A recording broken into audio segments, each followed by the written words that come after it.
Assalomu alaykum azizlar. Men yaqin kunlarda to'y haqidagi qonunni yana qayta ko'rib, buni ijrosi haqida yana jon kuydiradigan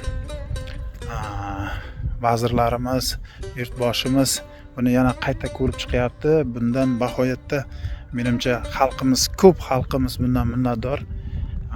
Faqat hayolimizda yeb ichish, to'y, o'yin kulgi emas, shu ilmga ko'proq fokusni qaratib, mana shunaqa to'ylarni qisqartirib, bir ajoyib tarzda aql bilan, ilm bilan yondashsak, albatta bu xalqimizga manfaatli bo'ladi.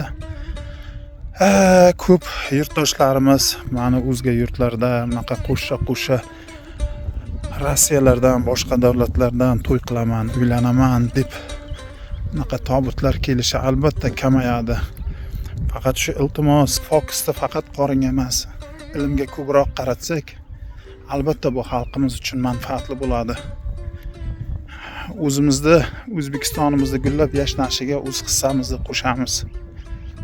Endi menimcha yetadi faqat to'y, ma'raka va maymunzamon o'yinlar, maymun shakldagi o'yin, jinniliklar yig'ishtirib, menimcha faqat ilmga ko'proq fokus qaratsak, albatta xalqimiz uchun manfaat bo'ladi.